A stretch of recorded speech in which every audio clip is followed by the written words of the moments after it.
Pod in My Noggin, hosted by CK Sims, creating a platform to elevate, educate, and heal by creating a space where people can share their stories of struggle, triumph, and redemption.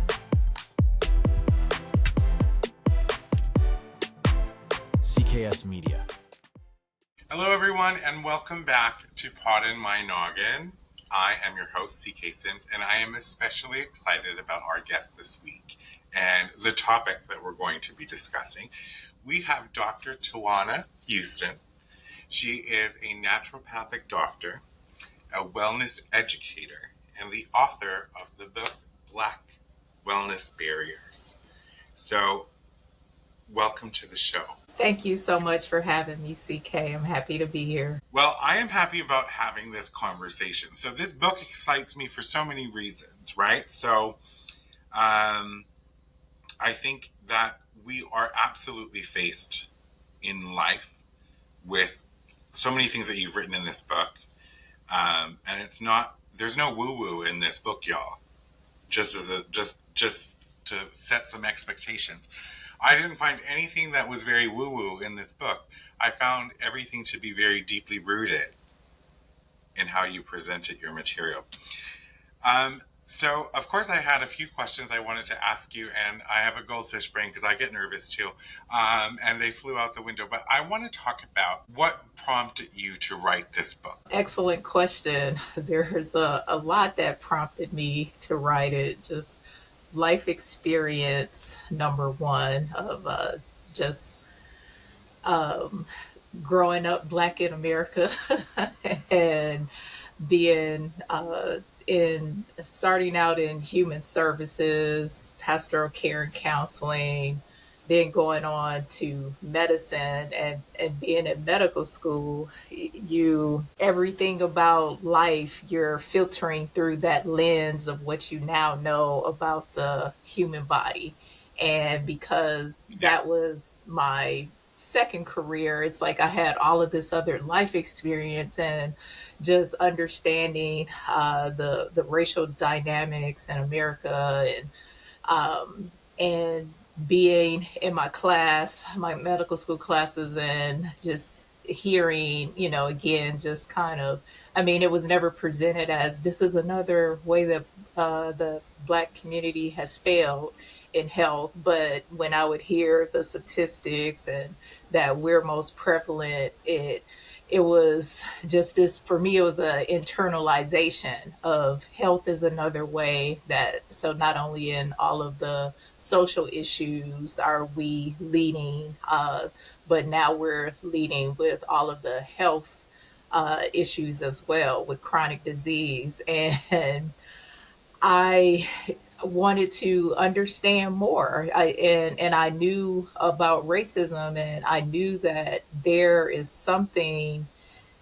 more there that is impacting our bodies, because these feelings of invisibility, these feelings of oppression and everything, they are impacting us on a physiological level, but no one is talking about that. No one is talking about the historical context of what our ancestors went through.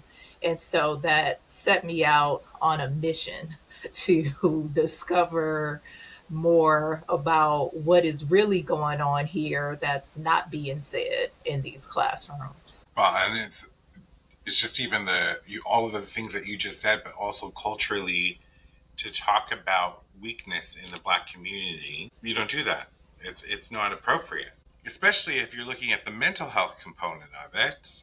That's not spoken about. Do you know what I mean? Like there's just expectation. While I was reading the book, went back to 2020. There was a moment in 2020. I was never a racist person. I never believed that I was better than a Black person or a Black person was less. I will shamefully but own it that I was complicit sometimes in racism. But in 2020, George Floyd, that experience, that moment in history, changed me. Because, for us, I want to share this with you. For us, it was, I didn't think that it existed. Like, apart from the jokes, you know what I mean? Like, the jokes, right? I didn't realize that it existed. And in my bubble, and that's the part that George Floyd helped sort of break, was the realization that just because in my circle we're not racist, we don't mistreat people wrong, and we don't see it, doesn't mean it doesn't exist, right? So I had, at the time, I was a manager, and I had, I think, more than half my team were wonderful Black women. Loved them. They're amazing. And we had some really healing conversations for me. I don't know if it was healing for them, but it was healing in the sense that it made me realize that, oh, there's work to be done. Because when you were talking about intergenerational, and then just the fact that there's oppression that exists today, and all of those things, I want people to I hope that my listeners can, when they read this book and they hear this podcast and they put the two and two together, I realized in those conversations with those women during that period of time that a Black person, whether it's conscious or subconscious, every time they leave the house, they wonder if it could be today. And that shook my whole existence. I was like, what? That this is always a gnawing thing that's happening in a Black person's mind, and how unfair and unjust that is. And that's what came up while I was reading your book, was that conversation and that realization, and how we don't really think about the stuff that we don't see, but it's there. And you, please explain this. You're going to explain it better because you're just going to explain it, and you wrote about it. But explain to the audience like what I'm really talking about and how that impacts your. Yeah, so basically what you're referring to is a couple of things. One, it's our invisibility to the white community in a lot of spaces where we are the minority, whether it's in the workplace and academic institutions, so forth. Even just walking down the street, sometimes there's oftentimes just this invisibility between the white race and African Americans. It's like we're not there. We don't exist. And so if we don't exist in those spaces when various legislations and policies and different things are written, if we're invisible, though we're not taken into consideration when various rollouts are implemented, because if no one that looks like us is at the table to cause those people that are making the decisions to consider another perspective, then these, the resources and things that could positively impact the Black community gets overlooked and does not get implemented because we're not a part of the conversation and we're not being considered. And so that trickles down, that trickles down all the way to health. And the other part of what you were speaking of is just the whole idea of hypervigilance, which I write about in the chapter on stress. When there's this hypervigilance that's going on of just always needing to be aware of your surroundings and just concerns of safety, even in spaces where other people may feel safe and it's not even idea of there can be anything that happens. But for African Americans, that's not necessarily the case, because we are, if we're considered to be treated like we're invisible, then that it's like there's no one else that's looking out for us but us. And so when we walk into spaces, we have to be on higher alert than the average person to make sure that we're going to be okay. And that does continue a low level of chronic stress that is going on. And when you add that into all of the other life stressors, life stressors that everyone is enduring. But then when you add in systemic oppression, socioeconomic oppression, then all of those things get compounded. And so you have this situation where there's a higher levels of cortisol that are circulating within the body, and it never calms down because before it can calm down, there's another situation where it's elevating again and again and again. And with these elevated levels of cortisol, it ends up suppressing so many pathways within the body, such as the immune system suppression, just making one more susceptible to viruses and infections, cancer cell replication. It also will increase like more inflammation within the body, and inflammation is tied to just so many different diseases, all of them mostly ending with itis, pancreatitis, arthritis, things of that nature, gastritis. So you name it, just this inflammation that is higher in the body than what it should be. In addition to we see more prevalence with diabetes because the glucose is circulating at higher levels. When the body is stressed, the body is releasing those glucose stores. And so, but the glucose is not being utilized by the muscles because we're igniting the fight or flight response, but we're not running. We're not fighting. It's this perceived threat that is igniting all of this. And that threat, it could be, you being at work and succumbing microaggressions, or you driving at night and being pulled over by the police, or engaging in different spaces where you don't feel welcomed, or there's some type of threat that you're perceiving that's going on there. And so it's this whole system that's also causing your heart rate to just beat faster. And so we see much higher levels of hypertension within the Black community. And so you got the high levels of glucose contributing to diabetes, the elevated heart rate and blood pressure contributing to hypertension, stroke, cardiovascular disease. And so all of these things and the lived experience is Yeah. contributing to that. So that's where, just that high alertness can end up being deadly over time. And long before George Floyd, I think it was a few years before George Floyd, which changed so much for me, and I feel like it changed maybe for the Black people. But then on top of that, did it because you've been living in it forever, right? Yes. Yes, Right? since we arrived here, our ancestors were introduced to these accelerated levels of stress upon being captured, and it has only continued on as American society was unfolding. Racism was baked into it. As I talked about it, it's like a egg in a cake. There's no separating the foundations of America from enslavement, from racism, and so it's in all of our institutions and all of the initial policies, and there hasn't been this widespread.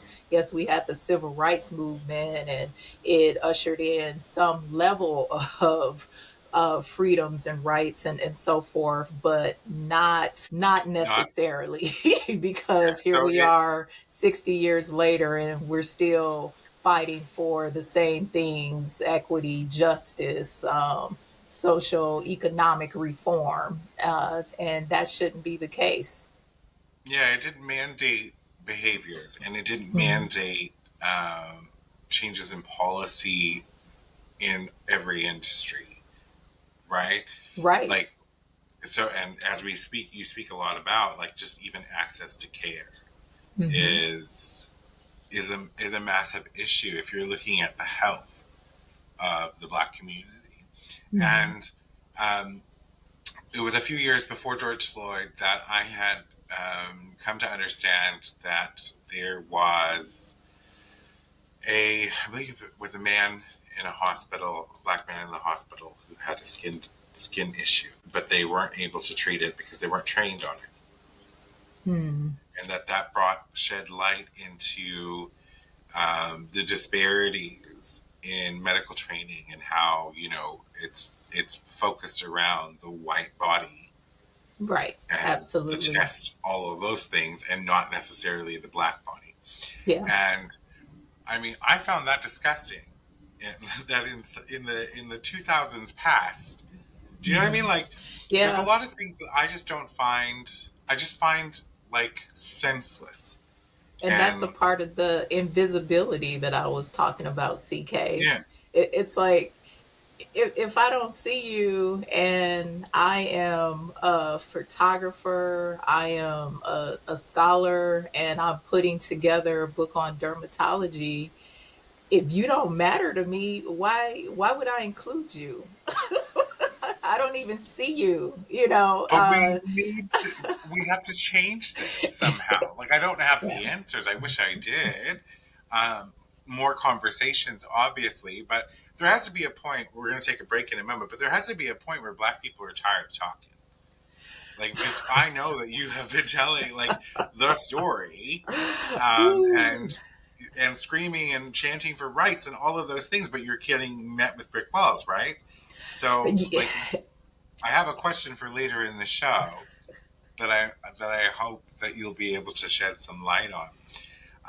One thing before we head for break is the impact. So you have the Black community, but then one of the other staggering statistics that really always bothered me and just didn't sit right with me was the um, Black female mortality rate during pregnancy. How disproportionate it is, Yeah. and Yeah.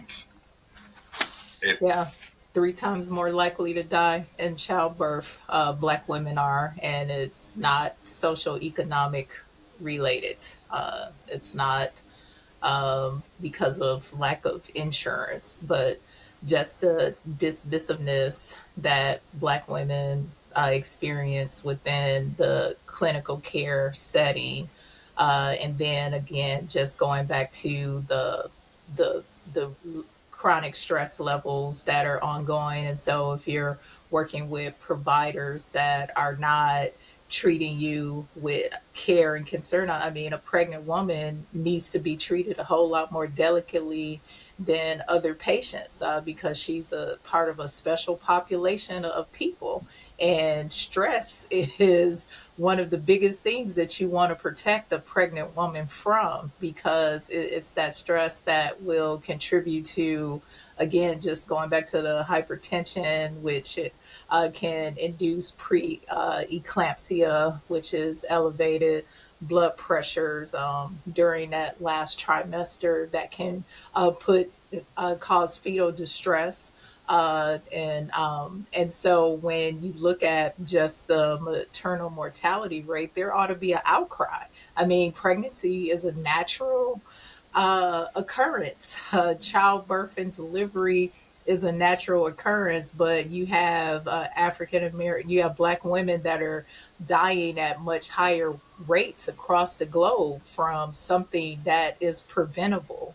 And so there, it just goes back to just that level of protection. What are we willing to do to circumvent these occurrences from happening in the first place? And a big part of it is the relationship between the providers and the patient.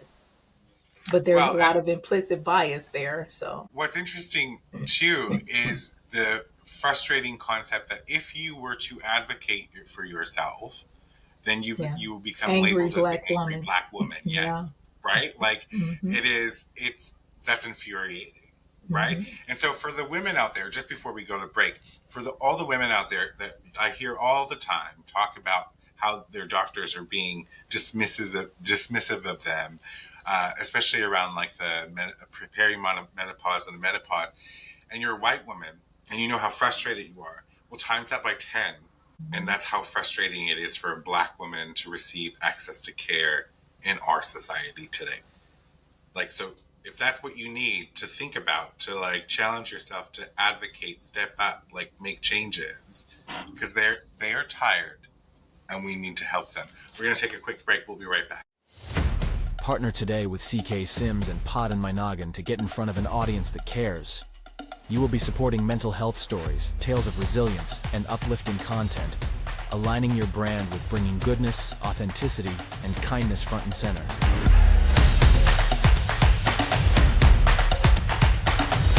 This spot could be yours. Do you have a story of struggle and resilience? One that you want to share with others and possibly help someone through their own struggles? Find the link in the show description and fill out the guest form today.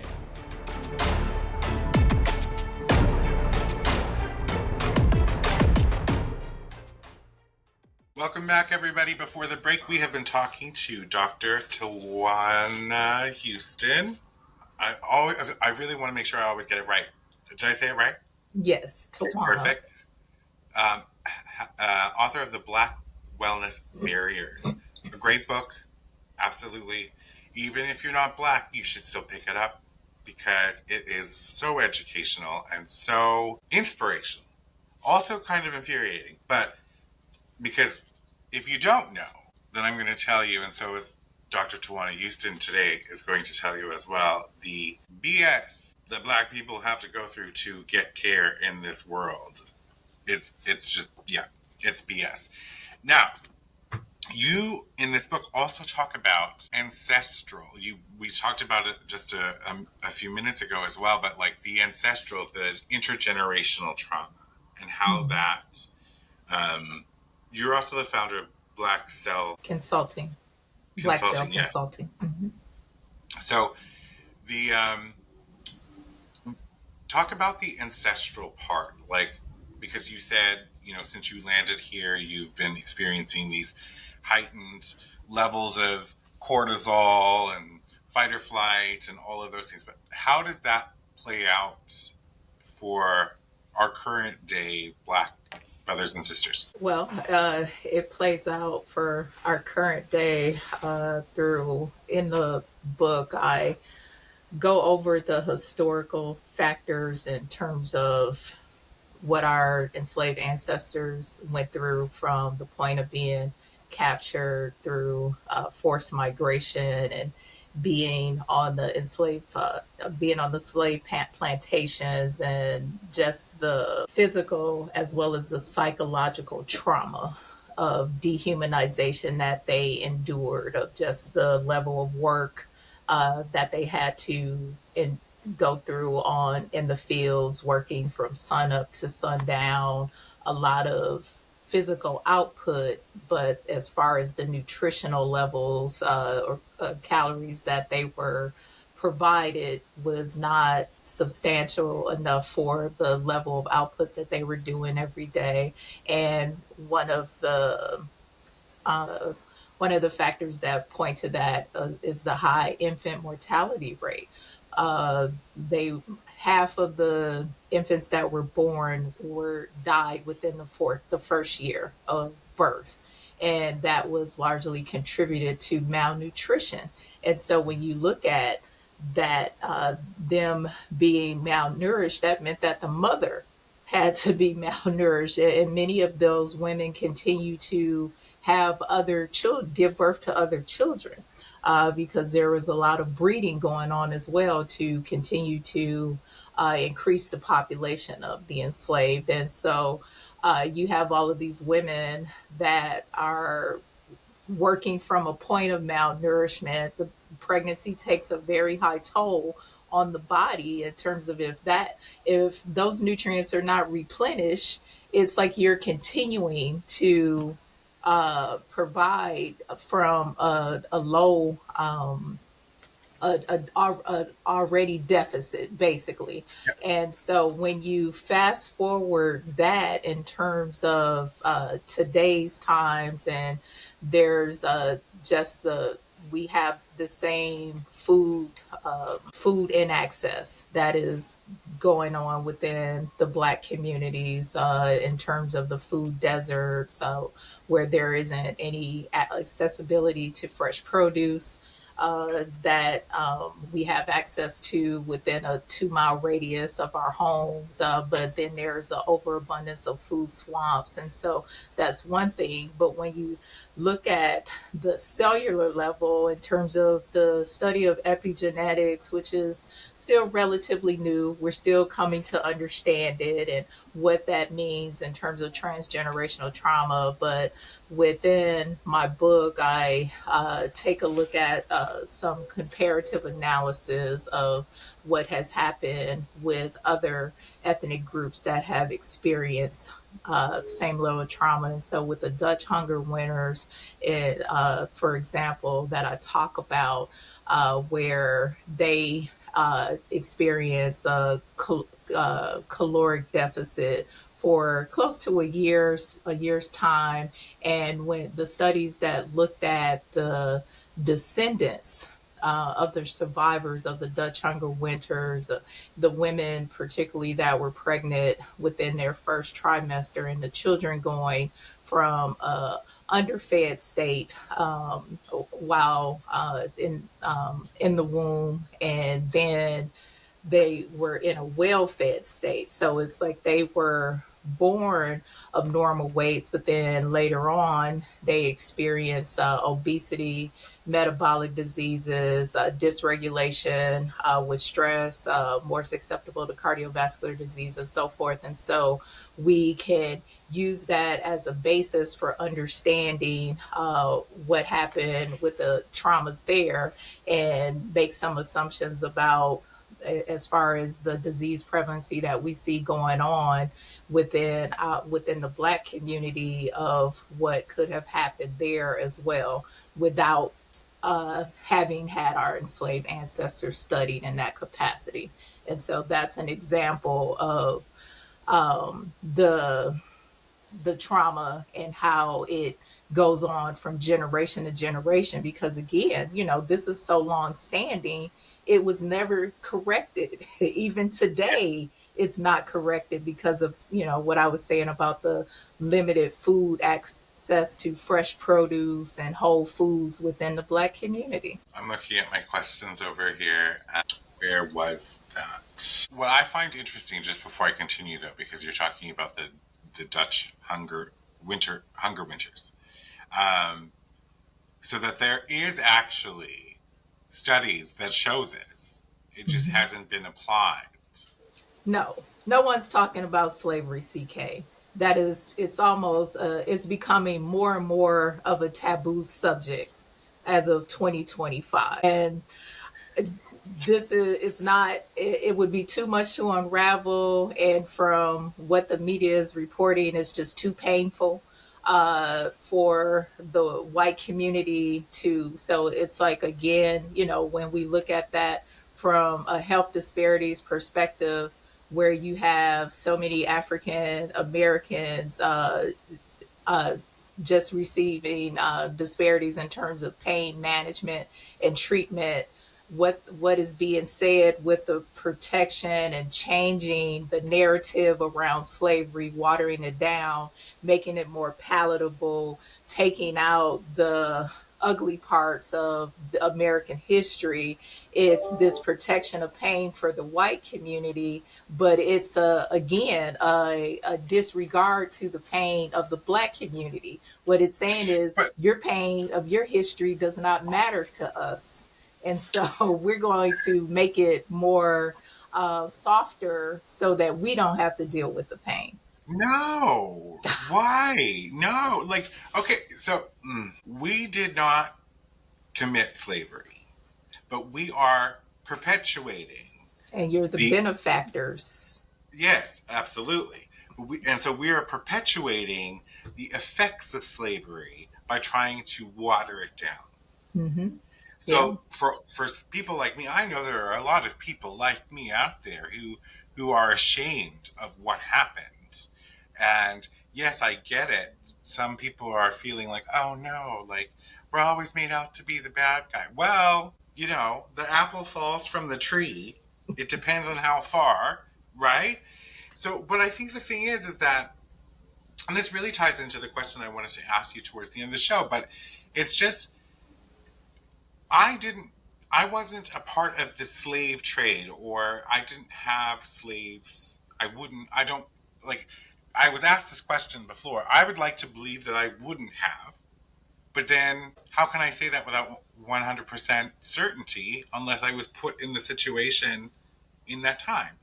So I can accept and own the role I might have played during that time. I believe I would have walked in Selma. I do believe that, like with my whole being. But yet again, I still don't know, right? Unless I was in that situation. So for me, I feel like it happened. Watering it down serves nobody. It serves nobody, except it makes some white people feel more comfortable. But And that's what poverty than feeling our presence comfort. here in America has always been for, Yeah, to that's what help I'm white saying. Like, people feel more comfortable. yeah, you had like 400 plus years of feeling more comfortable.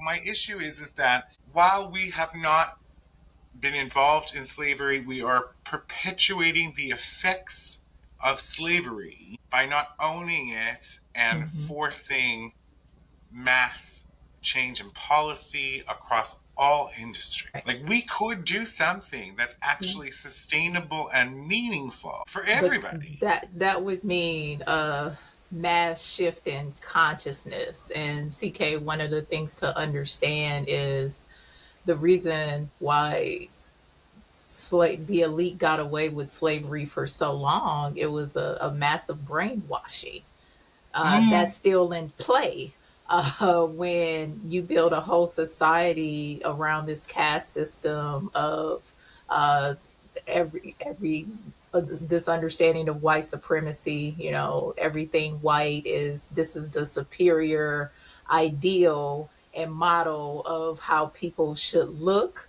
how people should behave, how people should interact and do business. We are the model for all of that. And so anything that falls outside of that is beneath the white superior ideal. And with African Americans being at the lowest level. And so you build in that consciousness of, okay, we're going to study you, which I talk about in Black Wellness Barriers, opening it up so that people can understand that we are going to shift the consciousness of the people. We're going to make sure that there's a disunity between those who are oppressed, which was landless white people and black people, whether they were enslaved or free.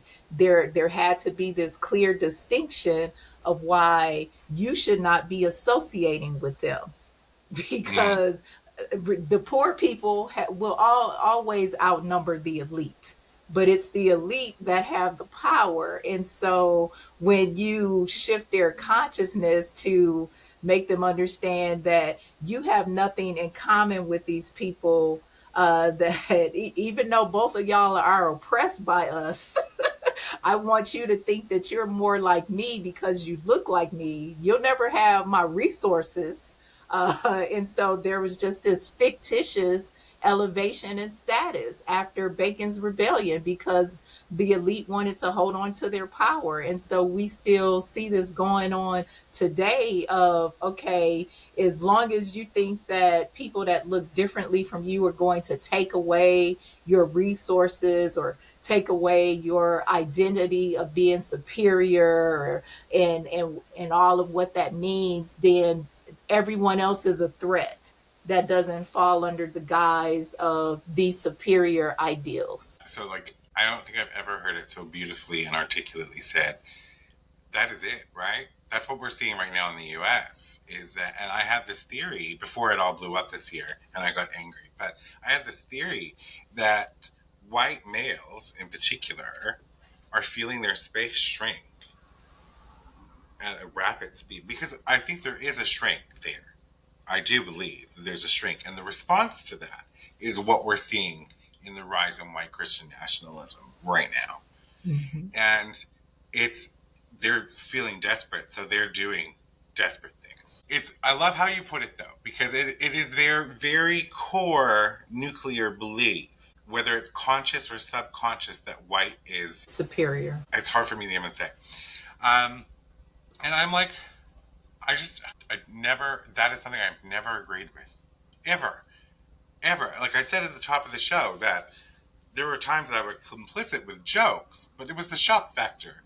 I own that I did that, but I never ever once believed that white was superior. I don't understand how you could think that. And especially just based on facts and history, like I think black came first. I think we're all born from Africa, as far as I'm concerned. Like if you want to trace back history, not the Bible, history, but even the Bible to a degree, because it all ties in there somewhere. But yeah, it's just and then you say that too. The other thing is like, you had mentioned it just goldfish brain. It happens, and it's more with age. Do you have a cure for that? When I look right now at the television or in the news or on the social media, I don't see myself in these people. I don't. I know that they're white. I'm white. I don't see myself, and that is not who I want to model myself after. Never was. I'm about love and acceptance and community and kindness, and that is how I rule my life. And there's nothing about what they're doing right now that's... Anyway, I could talk for hours about this. Let me tell you, Western medicine often misses cultural context. We talked about this briefly, but I'm like, what do you believe is culturally centered? What do you believe culturally centered healing looks like? Culturally centered healing looks like actually seeing the patient, uh, and well, we're speaking specifically to the African American community, where we see just an increase in um, the disparities with pain management, for one, which when unmanaged pain just contributes to a greater body of health issues over time, because it leads people with the increased visits to the emergency room, and things that could have been minimized or bypassed, now it becomes a whole lot more critical. And it also just minimizes the doctor patient rapport. And a lot of this is contributed, is tied back to implicit bias when doctors are coming into that encounter. Remember, when you're sick, you're at your most vulnerable state. It's like you're looking for someone to help you resolve this issue, and if the someone on the other end is not even seeing you as a whole person, somebody with a family or other people that love them, somebody that's making a difference in society, somebody that matters, uh, and it's just quick, it's dismissive, and you're overlooking what this medical condition is doing to them. It's like, in a society that already makes you feel that way, and you walk into an office at your most vulnerable, it deepens it intensifies the physical pain that you're already in, that brought you in the door in the first place. And so physicians have to start there with understanding their level of bias of, okay, why is it that I am treating this patient any different than the care and consideration that I treated the white patient that was in a few minutes before them, or something. It's like really just understanding that and looking at that. But because all of this is going on in the larger society, that we have been, society has been made to think of Black people with a lot more negative characteristics, those end up getting played out in the clinical encounter as well. And that's where the biggest problem is, the relationship between the doctor and the provider. And because there is already a level of mistrust with the Black community and medicine because of just so many years of exploitation of the Black bodies from the cradle to the grave and beyond the grave, really. And so you dismissing me doesn't make me want to keep coming back. Yeah. And then that becomes detrimental to my health as well, because now I don't feel like there's a safe space for me to go in and fully be seen. And so it sometimes becomes a critical or emergency event now that people are going to the doctor because of this mistrust and the lack of relationship with their primary care provider. So it's just all day, every day, every angle, essentially, Yeah, yeah, yeah. It's is what's happening. compounding Now, issues. with the increase of Black physicians, nurses, are we seeing any shift at all with that kind of care? Because I know that they're probably not learning it in Well, depthly in, doctors, African American physicians are about 6%, which is yeah, pretty low considering that very. blacks are 13.5% of the population. And so I'm not aware of the statistics for nurses and everything, but it's and There's no that's shift. another disparity that needs to a gap that needs to be closed as well, of recruiting more black physicians. Yeah, so it is just, it's everywhere. And I know this, right? Like, I know this. I know this in my heart of hearts. And I know um, the level of care the Black community needs. I know the level of allyship that the Black community needs. And I get frustrated when, and this is a me statement. I'm very cognizant as well when I talk about I statements when I'm talking about the Black community, because I will say something. I get frustrated with the lack of progress. Who cares that I get frustrated with the lack of progress? It's y'all are frustrated with the lack of progress, the lack of opportunity, the lack of change. But maybe we do need to get frustrated as white folk, as every folk, that we can make a change. I just realized that when I touch my desk, my camera moves. So I want to ask you a question, and it's an unfair question. And it is an unfair question because you shouldn't have to answer it. What do you think? Because you had mentioned that, like an egg and a cake, the racism and the disparities are baked into policy, it's systemic, the whole thing. What do you think or believe it would take to actually change that once and for Well, uh, it begins with acknowledgement that it even happened. It begins with a historical reckoning. Um, and we can't heal what we refuse to acknowledge. And definitely just enslavement was all about not just building a caste system, but social economics. And so, in my opinion, reparations Mm, to help to rebuild the social economic, to remove the social economic disadvantage that African Americans have had since that time. The wealth gap will never close because it's just too large. I don't have the statistics to quote you, but it is so large that at the rate that we're going, it will never close with African Americans even performing at their highest and best, because the white population has a 400-year head start without any major intervention on the government's behalf.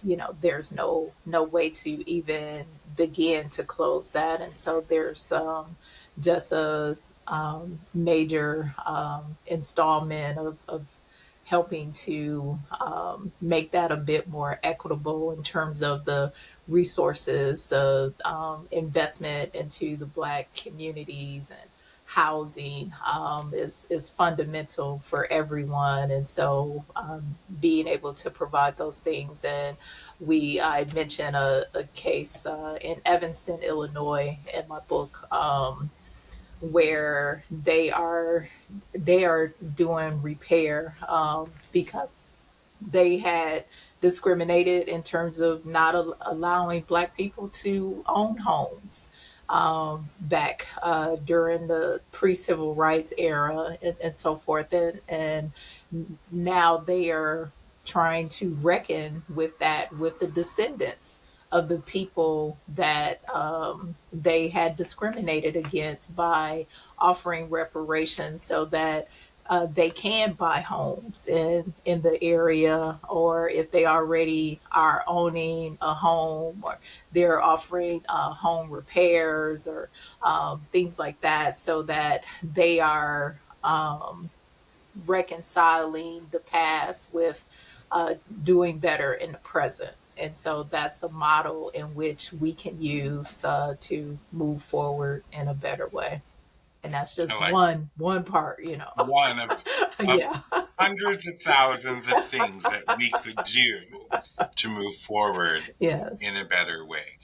I would like to believe that we will see that day in our lifetime. I would like to believe. Now I know I see your face. I know that there's a part of you that's like, "Oh, you're sweet."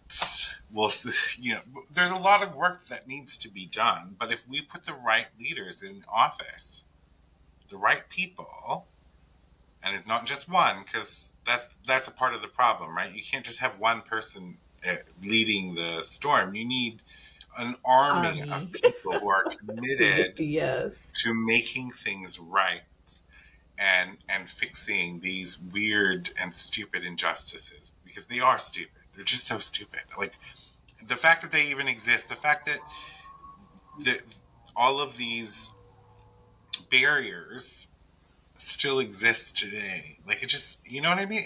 It's just dumb. I'm trying not to swear. I cuss a lot, but yeah, it's just dumb that it exists today. We need to do better. Um, so you have. I want to try and find where I made a note of that. You do in tandem with this book. Oh, I want to say cultural reflections. Is that what it's called? Conscious conversations. Conscious conversations. That's what it was. Um, and they can get this on your website besides Yes. in the book. Yes. Yes, on the website is a link to Conscious Conversations, which is a free reflection guide, that's a companion to the book that allows you to reflect on the topics. And there's various sections, one for African Americans, one for whites, and then another for people of color, mental health providers, and of course, medical professionals, because the questions you would reflect on are going to be different. And because the book is meant to target those different audiences, I wanted everyone to have a opportunity to reflect and have conversations about it with other people as it relates to how you identify. Don't be afraid to do the reflection, y'all. Like, because one thing I will give to anybody out there who thinks that they're not, there are so many unconscious biases that we are not aware of until we do the work. They're just going to sit there doing their things. And they're so micro that we could be contributing to the oppression of Black people, right? Like you have to do the work. And I'll share with you, and I've been vulnerable a little bit right now, but I will share with you. I am always cognizant and very conscious when I'm speaking to a Black person about racism that I am going to do or say something to offend them, because I don't want to offend them, right? So it's one of those things. I will have the hard conversations. I will talk about the hard topics to seek more understanding, to know what I can do. But that is something that I struggle with, because I'm always afraid that I'm going to say the wrong thing, right? But see, if you say the wrong thing, someone's going to tell you you said the wrong thing. Hopefully they'll tell you that you said the wrong thing, or you do conscious reflection, Conversations. But can I offer you conversation. something, CK? Yes, please. I would say it, going into those conversations not so much scared about or concerned or overly concerned about saying the wrong thing, but giving the person the freedom, if you have a relationship with them, to correct you, and being open to hearing the connect Mm, correction about if you have said something that's offensive, and everything, so that there's the opportunity to learn and to grow from it and to understand a different perspective, as opposed to, if your energy is on, oh, I hope I don't say the wrong thing, it's like that's that's what's driving you and you end up saying yes. the wrong thing because you're hoping that you don't, kind of Yeah, thing. I try But to be as authentic as possible, and I'm definitely open to hearing.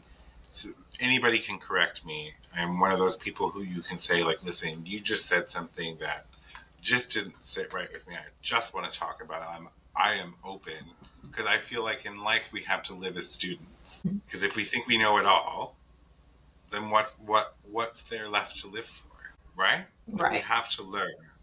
And I prioritize learning how to cohabitate with others and make sure that we have community.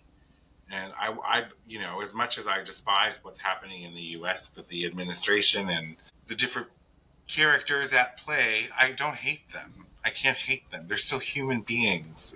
They still have hopes and dreams, and I want to understand them more and what really drives them. But enough about them.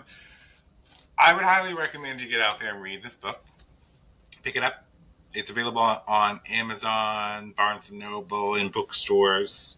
Correct? Amazon and Ingram Sparks. Yes. Hmm. Oh, so it's on Barnes and Noble as well. No. That's where I went to.